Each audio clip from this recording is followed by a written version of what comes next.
Hey guys, it's Tallulah and Richard. and we're back for our second episode, and we are really excited for you guys to get to know us a little bit better. So Richard can tell you what we've been up to today, something pretty exciting. Yeah, so guys, today we're at Oh My Soul, in Charlotte, North Carolina. We're launching a new menu next week, Tuesday, which is really exciting. So we had our kitchen test tasting, which was a great success. We made all the dishes. We got all of our staff and our social media lady to try all the dishes and take photos. So yeah, we're super excited about that. So so we've got quite a few new cool things coming out that I think is gonna just raise that vegan level again, and that's what we're trying to do. We're trying to always kind of not set limits on veganism and what we can offer our customers. So what are you most excited about? What's one item that really just kind of captured you? I think the crab cakes were really, really good. Yeah. Yeah, the crab cakes were good, and then also the Mediterranean style, The BFG. the BFG. Yeah, The that Big was Fat Greek. the Big Fat Greek. Honestly, amazing. Dolmados, olives. It had regular Beet hummus hummus. on there, beet hummus. It had tzatziki. What else? Yeah, it had the falafel. The falafel. It All had gluten the free too. amazing pita bread. Honestly, so good. Yeah, and those crab cakes, I mean, just 2 cakes is like 15 grams of protein, which is so awesome. So yeah, we're really excited to share that with everyone. But that's just something that happens in our daily lives. Yep. Is On My Soul. So we just wanted to share that with you. So when we launch it, we'll have to send you guys some pics so you guys can come and taste it and tell us what you think. Yep. So if you're in town, come try it out next week, Tuesday. It is, I think, the 21st or 22nd of June. We launch our new menu. We also got amazing new coffee drinks, some specialty coffee drinks, which are really, really delicious. They look great. We've actually got a charcoal infused latte, which So that one's good for the hangovers. apparently is good for the hangovers. It All removes right. the toxins from the body. Yeah, and you got to come check it out. It's really cool. So yeah, Really pretty too. very cool. Yeah. Yeah. So yes, that's kind of what we're up to today. Daisy Moon's kept us busy today. As you can hear, she's in the background. She's playing with her toys. She's talking. She's trying to talk now. Richard can actually share with you one of his favorite snacks that he's been snacking on today, which has also just came out. So we first discovered it in the UK when we visited there a couple of weeks ago. Yeah. I must have eaten like at least 10 packets of these things. Honestly, amazing. Seriously. So we just found them in Whole Foods 2 days ago. So Yeah. let All them right. have a see what it is. This is something from childhood. Yeah, guys, so you remember the little baby bowls? So guess what? They're now plant-based. And, again, guys, this is a reason why, there's just no excuse, everything, we've got to say anything that you can do, we can do vegan. And I think that Baby Bowl's really taken this to the next level. You know what I mean? They've gone plant-based. Let me tell you, they are super delicious. They're creamy. They're great on crackers. To be honest with you, obviously they're in green packaging as well. Honestly, I just like snack on these during the day. I used to eat tons of these when I was a little kid, growing up, and I really miss these.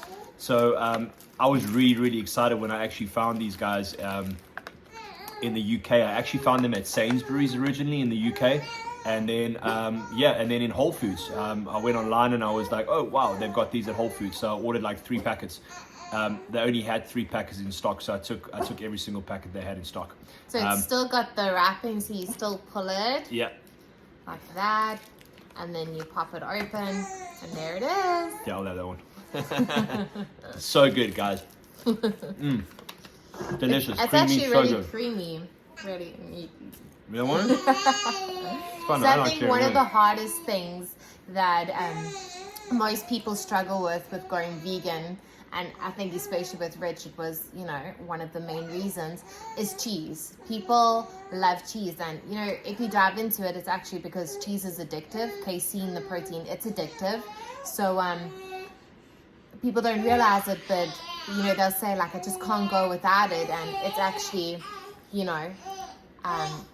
it's something that you kind of have a withdrawal from. But now in this day and age, we have the most amazing vegan cheeses. At Au Ma Soul, we have a deli where we are dedicated to the most amazing artisanal culture cheeses. And Hello, everyone. say hello. Say hello. Yes, Daisy Moon. She's tired of playing now. She wants to sit with Dad.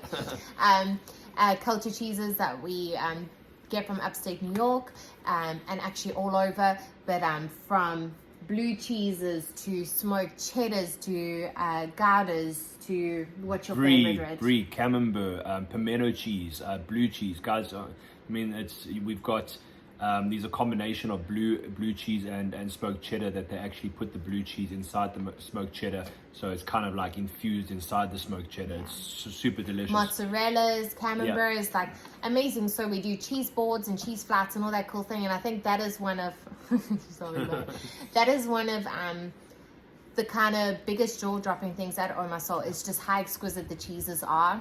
A lot of people are used to like, just like really cheap stuff from the supermarket, which tastes like plastic. This stuff is really, really good. Some of it does contain nuts, so if you have a nut allergy, obviously always let us know, but not all of them do.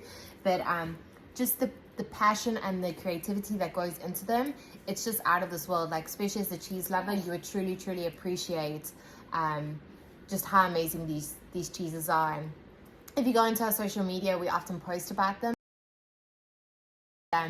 I mean, there's nothing better to come and taste them, come and taste and try them yourselves. But it's just something really special to Au Ma Soul that no other place does, especially in Charlotte, North Carolina. So yeah, we're really passionate about that. Yeah, and if you want to follow us on Instagram, guys, or Facebook, it's Au Ma Soul USA. That's the one that's here in the United States, in North Carolina. The original Au Ma Soul opened up in South Africa, in Durban, that like what we mentioned in our previous podcast. So if you want to follow our South African branch, it is Au Ma Soul Cafe. So yeah, either or. And so I think today what we wanted to touch base with is, pretty much the beginning of our journey. So we mentioned to you of, why we vegan and why we're so passionate about it. And obviously we're vegan for the animals, and we try to be as cruelty-free as possible. And we're not perfect, but we definitely do try. I think when you do it for the right reasons and for moral and ethics, I think there's never a day where you regret or crave anything, just because you know what goes into that and how that gets onto your plate. A lot of people will say they're plant-based, so we say we're vegan because we don't do it for health. We reap the benefits of health, but we do it for compassion and empathy. So she's munching on Richard's hand. So so right in the beginning, before Daisy Moon came on board, our pregnancy journey, we actually started one 2 years ago, and unfortunately we had a miscarriage 3 days before Christmas, which was it was super hard. I think the biggest thing I took from that of how ignorant I was. I think you always hear of it happening to people. You hear, of friends and family around you that have gone through it, but you never quite expect, or never crossed my mind once that, I would become a statistic and it would happen to me. So it was something that truly shocked us and kind of rocked our world when there was no heartbeat. So I think, especially going through it 3 days before Christmas, we had planned to tell our family on Christmas Day. We actually had little Christmas tops made, etc. That's how we were going to do the reveal. So it was super, super emotional and sad to go through it, especially around such like a family-orientated time, which is supposed to be happy and everybody's celebrating and it's the holidays. So it was probably one of the hardest things I personally have gone through. I think just to process it was very surreal, and I just don't think personally we are designed as humans to fully process or understand why it happens to us. But we just gotta kind of see any light or positivity out of it. So I will say this to anybody who does see a couple or a family who doesn't have kids and kind of says, oh, when are you guys going to have children, or when are you going to have a baby? I think I've become very sensitive to asking people that because, you know, I know pretty much what it feels like to be in that situation. And a lot of people, you know, how do you know that somebody isn't trying or hasn't gone through a miscarriage, etc.? So I think, you know, we do need to be a little bit more sensitive around that. But that's just something as a family that we went through, and I wouldn't, you know, wish it on anybody. But that's how we had our rainbow baby, and I don't think it would be fair to kind of carry on with our pregnancy journey without telling you guys a little bit about how it started. So I think that when we did end up falling pregnant, I think it was super, super exciting this time, but it came with a lot of anxiety, just because of what we had experienced before. So obviously being able to share it with, you know, our family, with it being such beautiful kind of news and her being the first grandchild, it's super exciting.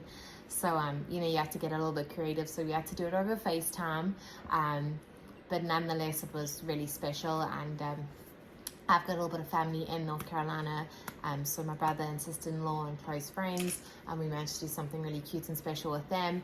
And I think once we kind of saw how excited people were for us, we were able to take a breath and be like, okay, we're allowed to be excited now. Like, this is real, it's safe, she's healthy, and, you know, just manifest a beautiful pregnancy.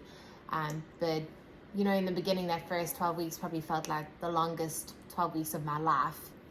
So yeah, so I don't know, Rich, if you want to comment on any of that as a dad going through it.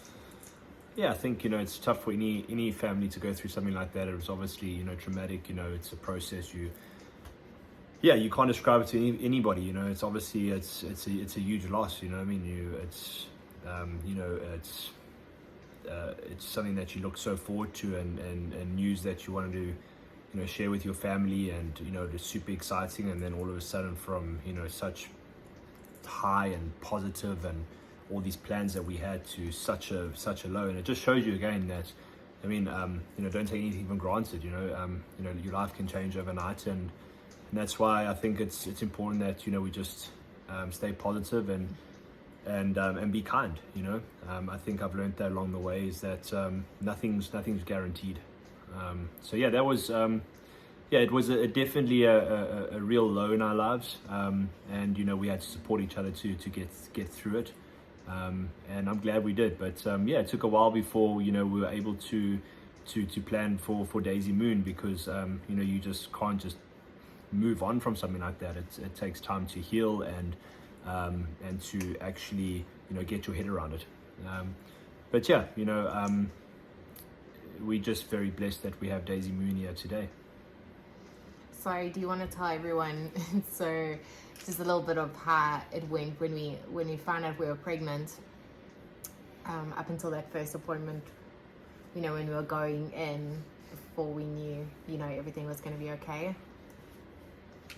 Yes, so obviously when we were trying for Daisy Moon, obviously, you know, it was, you know, making sure that, you know, Tulu was ovulating, and she was, you know, weeing on these little like sticks, what do you call it, to make sure like it was time. And, you know, we had to really time it, because, you know, I think everybody thinks that, you know, falling pregnant is just, you know, easy, but it's actually really not the case. You know what I mean?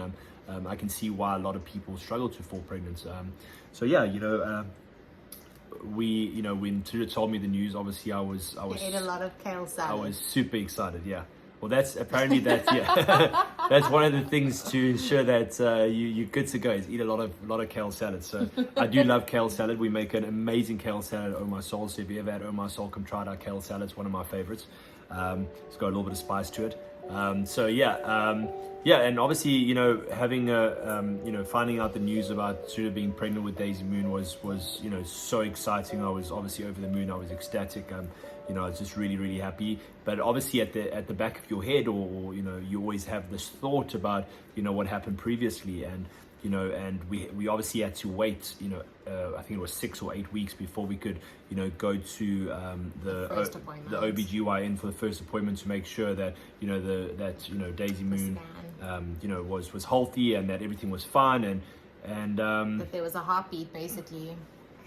Yep, there was, and it was great. It was like almost like a massive relief. You know, when we heard that heartbeat, it was all. I don't think we breathed for at least Yeah. 4 minutes Yeah. while she was looking. Well, I can tell you, on the day that we went to the OBGYN, me and Stuart didn't say a word to each other from the house all the way to the OBGYN. We just sat there. We're like, I was like sweating. You know what I mean? I was like so nervous. You know, I didn't Super like. emotional. Yeah, and it was just such a relief, and we we're just so happy. And obviously, you know, once we knew that everything was perfect and everything was good, you know, we just also made sure that we took precaution. You know what I mean? It was important that Tallulah, you know, didn't have a lot of stress throughout her pregnancy. That you know, she was eating really well and she was sleeping well and getting the rest that she needed. So, you know, it's important that you know, when you do fall pregnant or you know, if you during your pregnancy, it's important that that one looks after themselves, because you know, anything can happen. You know, like I said, nothing's guaranteed. So I think we waited a good 12 weeks before. Well, we chose to wait the 12 weeks before we told anyone, just because we just wanted to make extra sure that everything was okay and kind of limit the stress and anxiety, and you know, kind of keep it special and like a little bubble that we could kind of look after it and pray about it, until we got the, you know, the big okay from the OB, and then, you know, we could share it with everyone. And I think, you know, another hard part about that is, obviously we're from South Africa, so it's a little bit different how we get to share it with our family. You know, that's definitely a time when you get a little bit homesick. Yeah. So obviously being able to share it with, you know, our family, with it being such beautiful kind of news and her being the first grandchild, it's super exciting. So, you know, you have to get a little bit creative. So we had to do it over FaceTime. But nonetheless, it was really special. And I've got a little bit of family in North Carolina. So my brother and sister-in-law and close friends. And we managed to do something really cute and special with them. And I think once we kind of saw how excited people were for us, it kind of, we were able to take a breath and be like, okay, we're allowed to be excited now. Like, this is real, it's safe, she's healthy, and, you know, just manifest a beautiful pregnancy. But, you know, in the beginning, that first 12 weeks probably felt like the longest 12 weeks of my life, getting through it. So I think once we were through that, you know, we could really kind of look forward to it and get excited, for what was to come. I think that up until about 16 weeks, I was horrendously sick, extremely nauseous, extremely, I pretty much couldn't eat anything. It was down to ice chips and lightly salted Lays sometimes. But yeah, the nausea was very, very real for me. But, you know, it was just about getting the fluids in. And I think a lot of people worry like the baby isn't going to get enough nutrition. But, you know, never forget, your body is stored enough to look after the baby that first half. So you don't have to worry. It's just more about, you know, you getting through those first couple of weeks of the morning sickness. And, you know, we own a restaurant, so it was quite funny. I'd be like, okay, go to work, and then the smells from the restaurant, I wanted to die. It was so bad. If I could just, you know, some of my favorite items at the restaurant, if I just smelled them, I was hurling. So, you know, obviously, this kind of morning sickness happened before we told our staff, etc. So it was really hard to hide, you know, kind of running to the loo every 2 seconds. And there were many days where I had to go home. It was just unbearable. But yeah, you know, you look back now and you have a good laugh. But really going through it, it's not the funnest. But, you know, it's just one of those things that's part of the journey, and you just got to really embrace it and just know that it's temporary, you know. But I think one of the biggest highlights of our pregnancy was our gender reveal. Yeah, that was really cool. So we decided, you know, we wanted to find out because we have such hectic lives, and, you know, we run businesses abroad and we have this restaurant, and, you know, I wanted to be able to have a beautiful nursery for her, and that's something that I'm super passionate about, super creative. I'm very into decor, and I love a whole kind of bohemian kind of vibe. So I wanted to be able to kind of plan for that, just because we were so limited with our personal time, with how much, time we put into our businesses, etc. So we decided we were going to do a reveal. So going to that appointment, not looking on the screen was one of the hardest parts of the whole pregnancy, and making sure each other didn't look at the screen either. But they were really good. They didn't give away anything. But I kind of knew from the start in my heart, just my intuition, I knew she was a little girl. I felt like from her miscarriage, I felt like I didn't lose her. I felt like she just came back to me. It was just a timing thing. So that's how I healed from that. But from word go, I did say a little girl. Richie said a boy until... I think all of us guys, we're like, oh, we all root for the boys. But let me tell you, I was just really happy whether it was a boy or a girl. Yeah. So do you want to tell them how we did the reveal? Yeah, it was really cool. So we actually took family and friends out to a really nice winery. I think it was Childress, yeah. Yeah, Childress. It was kind of about an hour from here. Yeah, it was beautiful. Really, really nice. Very small, quaint. We did like a nice little wine pairing. Obviously, Tadu didn't do it. She just smelled the wine. She wasn't able to drink it. But yeah, it was just nice just to kind of see, how they make the wine. We did like a little tour, met some of the guys that actually make the wine and, see how long they've been around for. And they're really nice little restaurants. And, obviously we one of our good friends, Wendy, baked a beautiful cake. We had a photographer out there, which was arranged by my brother-in-law and his partner. It was a surprise gift, so that was really cool. It was really cool. And so the way that we actually did the gender reveal was we got I love golf, right? And I'm really into golf. Obviously tomorrow the US Open starts, so I'm really excited about that. I try to play whenever I can, and so I thought a cool way would be to reveal the gender of the baby would be to hit a golf ball, and obviously it's one of those golf balls that either explode pink or explodes blue. You obviously have to tee it up, it's like a proper, drive. So take the big driver with, obviously everybody's there. Ball and I'm thinking to myself, this would be so embarrassing if I missed the ball. But yeah, it was actually, I think it was probably one of my best shots that I've ever hit in my life. It was really good. I've got it. Yeah, the technique was great.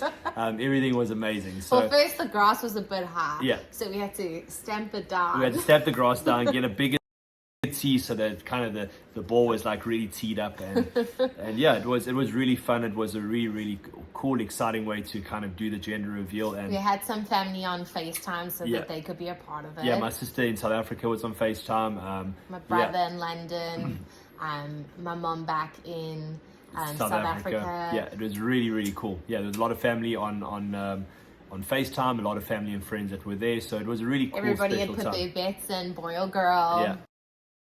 And and obviously it was a girl. It was Daisy Moon. So we were so excited. It was super ecstatic. She was really happy. Then after that, we just got together and we just had some snacks and we just chilled out and we just really embraced it and took it all in, and it was just a really special day. It was just a day that that I don't think we'll ever forget. That was when Daisy Moon was officially revealed. So it's just crazy to think that she's already 4 months old. Our time goes so quickly, but it was definitely a highlight in my life, and it was definitely a really cool way to spend time with friends and family, and obviously the way that we did it I think was pretty special. And that meant we could start buying things for her too. Yeah. So I think on the next podcast we're gonna pretty much touch in about I'm very blessed that I can honestly say that I had a truly beautiful pregnancy, and a lot of it was down to many decisions that I made along the way. And one of the huge decisions were we chose to have a doula, as I wanted to, my birth plan was to have an unmedicated natural birth. So there's certain things that we did along the way in terms of like research, etc., that I'd love to share with you guys, because I think that if you could take anything away from it to contribute to you having a beautiful pregnancy, that would be amazing. So I'd love to get more into detail with that. I think as vegan parents, in the beginning, to be honest, we've never been around Really, really small babies. Richie's sister, she's got 2 little ones, but we had moved away after a while and gone abroad, so we missed out on a lot. I personally, in my family, she is the first grandchild, so we weren't around a lot of babies, and especially vegan or vegan lifestyle, etc. So when I did do the research and kind of look for some resources or just something for us to get a little bit of advice, or kind of YouTube videos, Instagram, etc., we really, really struggled. There was just like nothing out there that was kind of supporting vegan moms and dads that we could refer back on. So hence why we decided to do this, because I truly think there's a huge gap for it, and there's a lot of kind of research and resources that I did myself that turned our pregnancy into something really beautiful. So we can't wait to share that with you guys, and we'll do that on the next episode. But until then, we're gonna go and give Daisy Moon a bath. It's getting later. It was over 100 degrees today, so I think we're all nearly melted, but nonetheless, it's beautiful Charlotte, North Carolina. We can't complain. It's better than the cold. So until the next time, guys, peace. Cheers, guys. Don't forget, if you like the video, like and subscribe. It's vegan AF _ Duffins. You know what the AF stands for.